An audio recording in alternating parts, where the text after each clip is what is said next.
Hi everyone, my name is Paul Minsker, and my choice for research for this project was to look into mobile maps and map apps and think about, is there a burden that context plays on the users of these products? And if so, how much of it would be the responsibility of the user versus the app company? So to begin with this, mobile maps, digital maps that can be viewed and accessed on one's mobile devices, such as smartphones, tablets, or the like, they play an increasingly prevalent role in the modern navigational landscape. These maps can be of varying origins, such as those digitized from paper maps or those existing solely online, but they are especially common when found in map apps. And map apps, they are applications that are often produced by tech companies that offer mapping services on mobile devices. Regardless of where or how one accesses a mobile map, though, there are discussions amongst industry professionals and academics alike over what role context plays and should play in the average mobile map user's experience. There's no one correct answer to something like this with map representation or real-world navigation, but the following information will explore what is currently known about the topic and hopefully where it can go from here. To break down some of the basics, mobile maps offer their users the ability to navigate and operate while in mid-transit, as the GPS trackers that are embedded in these devices, they provide real-time latitude and longitude measurements to allow the device and its user the info to make navigational choices. Such maps can also include points of interest, and they often list what distance or direction you could find those points in. Plus, they can also provide features such as suggested routes and live traffic updates, and even customized settings depending on what the software is and what the user's preferences are. And some common examples of these maps include the Google Maps app, Waze, and Apple Maps, just to name a few. But mobile maps are not to be confused with mobile mapping, which is the action of geographic data collection by using moving platforms that would either be terrestrial, aerial, or orbital. But mobile devices can be used for these purposes. And following that, I also want to clarify that mobile maps are typically stored or can be stored in map apps, and that's why I'm integrating those two together for this discussion, because one map app can be used for holding a plethora of mobile maps. For some background context on context, the assumption during the inception of mobile mapping was that users of the software would be still looking around them and trying to gather information from the landscape, plus pulling from their own individual context of maybe they've been to that area before, maybe they have something to go on of where they are trying to get to ultimately. But the truth is that all maps, whether online or on paper, are arguments. So it depends on the different map and the different user how that context could ultimately be shown. But user-based situational awareness is never something that the technology can fully compensate for. And this too, this in part will lead to the discussions further that discuss the true nature of mobile mapping and usability and context, and what, if anything, is agreed upon by these authors. So for the first article, it was a survey of usability issues in mobile map-based systems by Sadek Karampana, and it was emphasized that in the evaluation of mobile map-based systems that they did, since users are mostly moving in the real environment with real-time positioning and exposing themselves to the natural outdoor conditions with the small screen sizes of their devices, the user's context does play an important role. The author expounds upon this concept by clarifying that the different contexts that interaction with such devices has include scenarios such as the weather situation, environmental distractions in crowded cities, incoming calls and messages on your device, and other interruptions. Any visual, audible, or other source of confusion or distraction to a mobile map user as they are out in the field using their device can have real-time, real-world consequences, especially if there are insufficient technicalities within the software or insufficient waypoints around them to get visibility. An example would be the city of San Francisco, like the Golden Gate Bridge in the image. And if software companies are testing for user contacts in optimal conditions when there's not heavy fog like in this image, then they are not going to be receiving optimal data because the landscapes where people are going to be using these devices are not always going to be sunny, clear 70-degree days. So it's something mentioned by the author that tech companies should consider that, otherwise they would be doing a disservice to the general public. So with the second article, in a similar note, um, so can adaptive interfaces improve the usability of mobile applications by Janet L. Wesson and others. It is seen that the authors express a need for adaptability within the hardware and software portals for mobile maps themselves, which is best accomplished, they argue, through adaptive user interfaces, or AUIs, and they're defined by the authors as software artifacts that improve their ability to interact with the user, and these AUIs construct a user-based model that is based on partial experience with that user, and the authors furthermore define the four variables they feel influence adaptation of a user to a mobile map software and the types of adaptation effects. And one major point mentioned is that adaptation according to the user's current context, as in where they are when they're using the mobile map, can play an important role. And that's especially crucial in mobile applications for mapping. And no amount of software updates or tech advances will be a substitute for these user adaptations. So that is, as far as I can see, one large reason why that was such a prominent point in their study. So with the third article that I looked into, maps are hard for me, identifying how older adults struggle with mobile maps, by Ja-Eun Yu and Debalina Chattopadhyay. The authors note that there are three main issues present in their study of older adults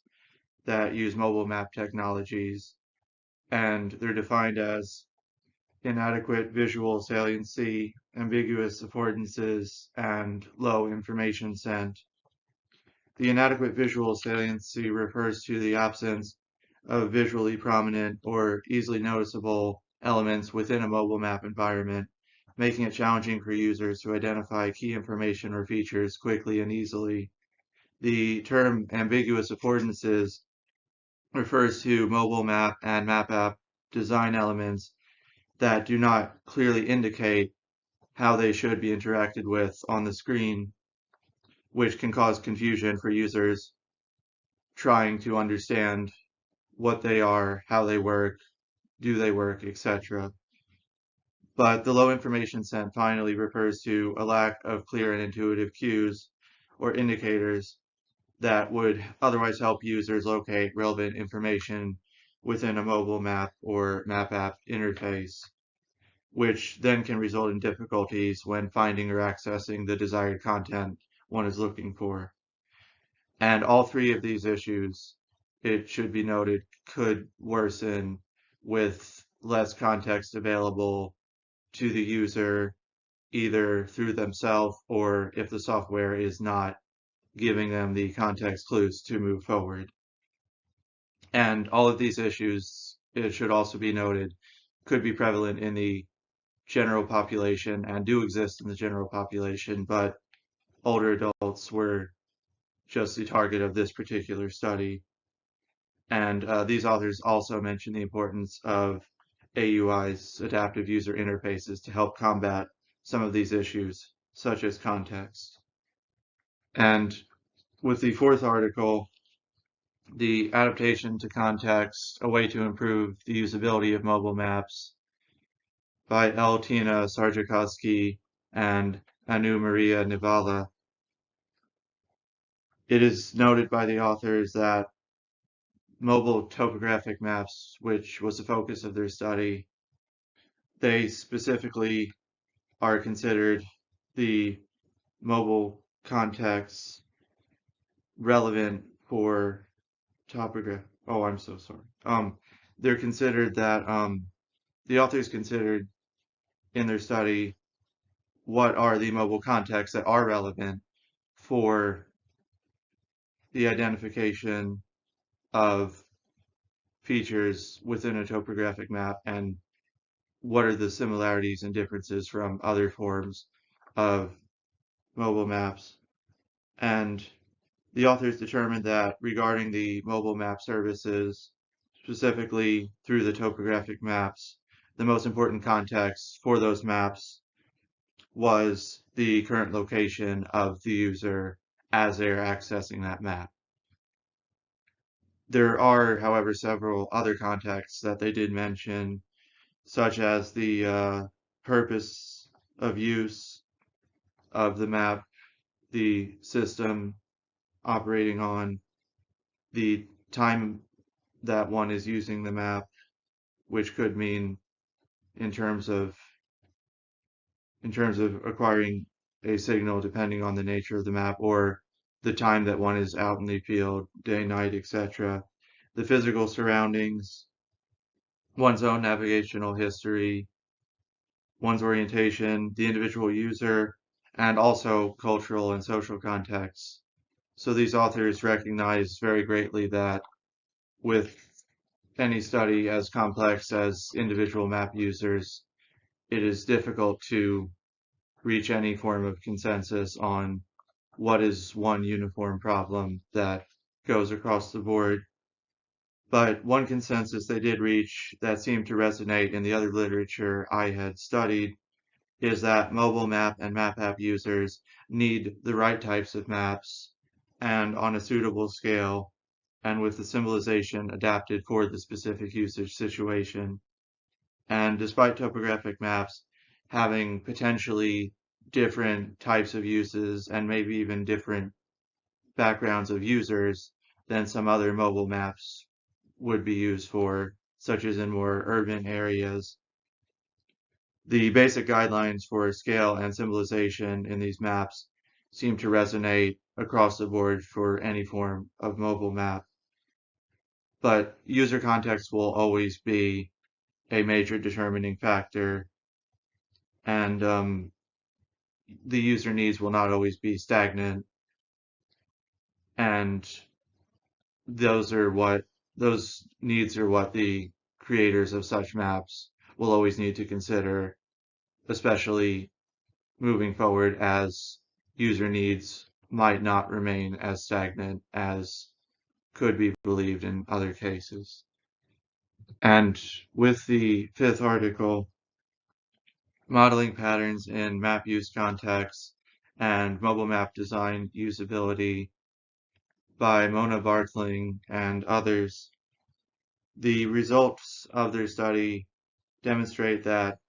overall map design and combinations of map design elements play a crucial role in supporting the usability of different map reading activities. Their overall study sought to evaluate how map use context shapes mobile map design usability, and that the authors intended to structure the collected data of their empirical study and find relevant context attributes that distinguish their participants in terms of map use. So the authors recognized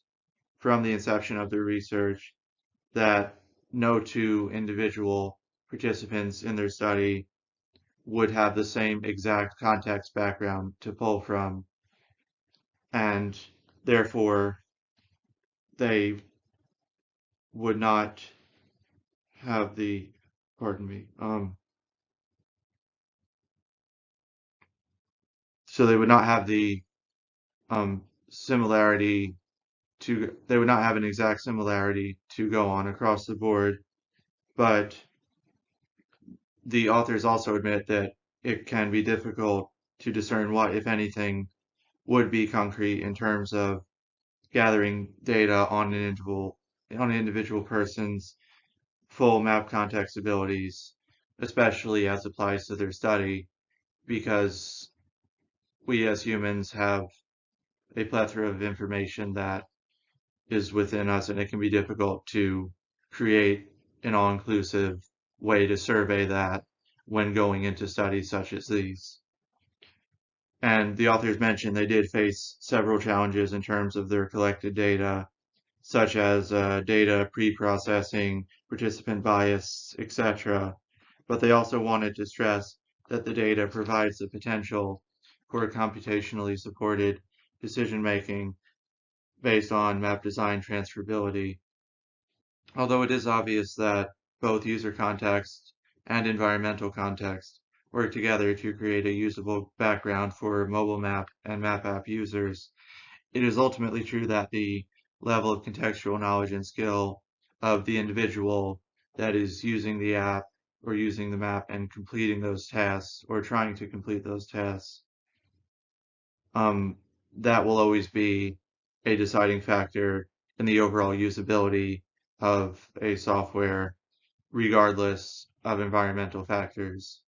although we should not negate those environmental factors of the environment surrounding us. A contextually savvy mobile map or map app user completing map reading tasks in an unfamiliar physical environment will always have the upper hand, or will usually have the upper hand over a less savvy person in the same scenario, even if they are equally familiar or unfamiliar with the environment they are in. And that brings us to the sixth and final article I looked into,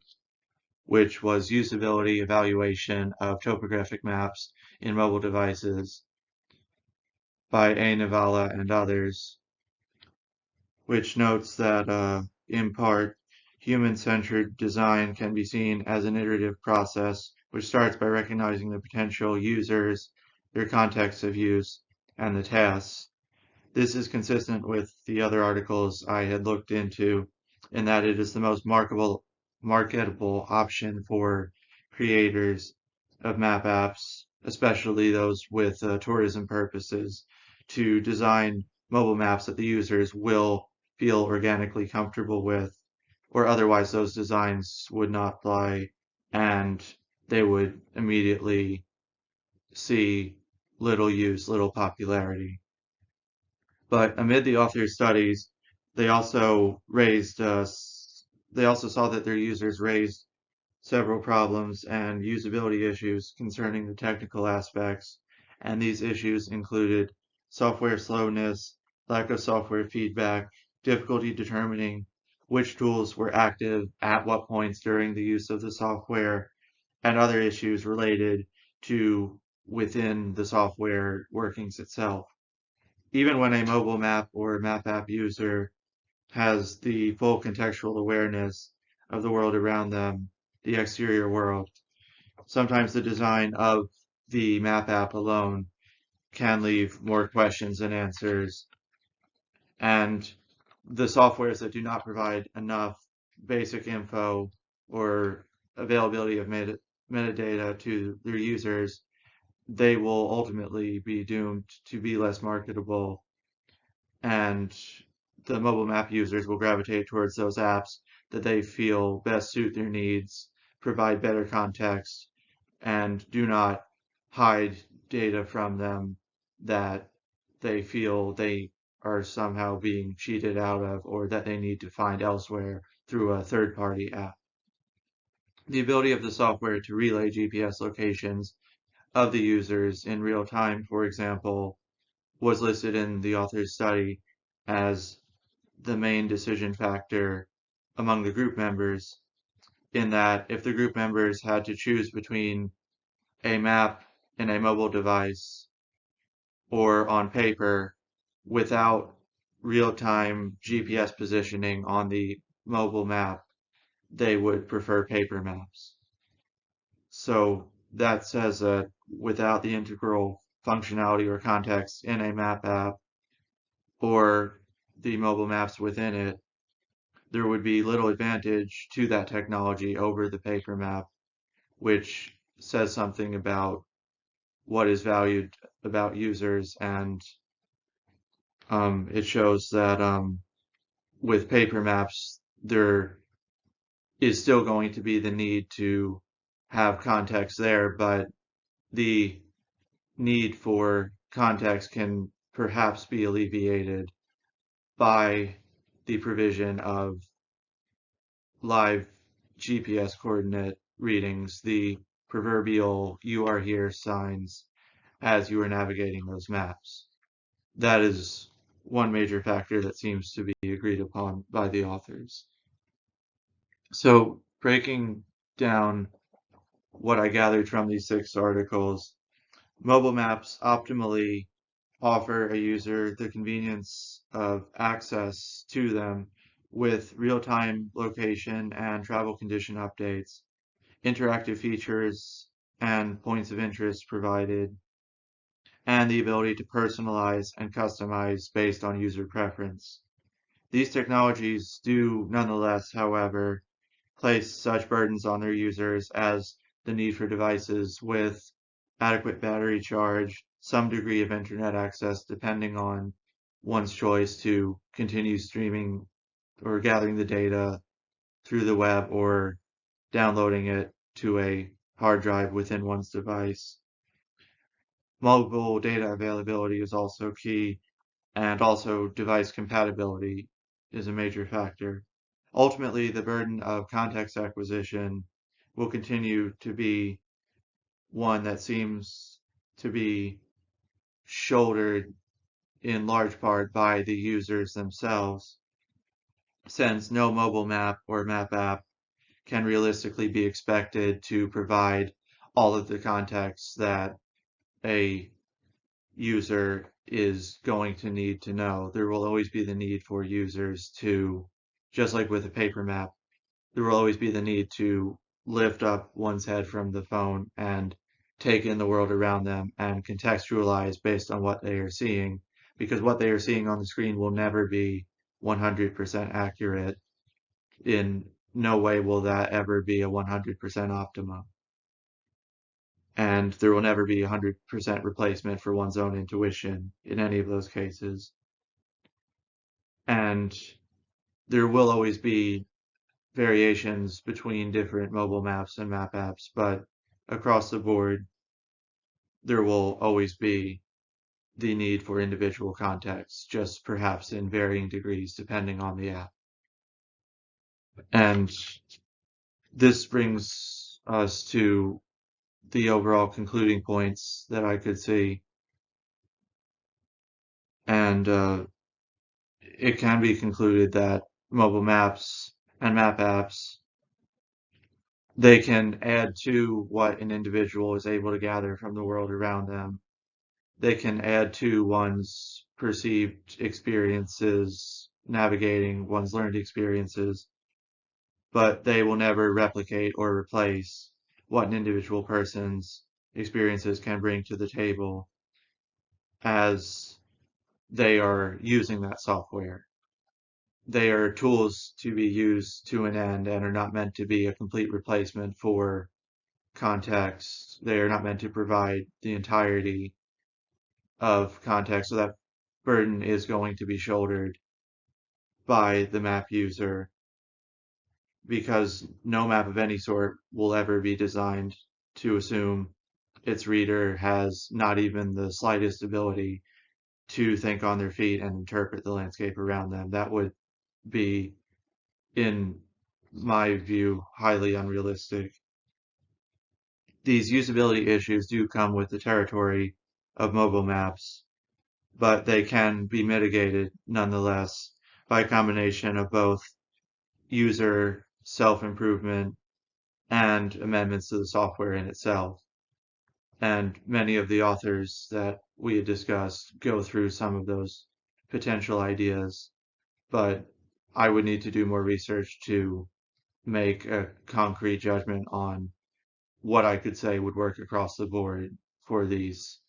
solutions. Mobile maps and map apps are undeniably the way of the future. Paper maps will continue to be made and continue to be applicable, but mobile maps in a digital world is only logical, and it's also logical to say that no map user ever exists in a bubble, so there will always be a burden of at least some degree on the mobile map user or even a paper map user to pull from contextual sources within themselves and in the world around them to ascertain what is the best way to move forward, literally and figuratively. So thank you very much, everyone, for your time. I hope you all have a good day, and I hope this presentation was as tolerable as I was aiming for. Thank you, everyone. Wait, oh, there we go. Take care.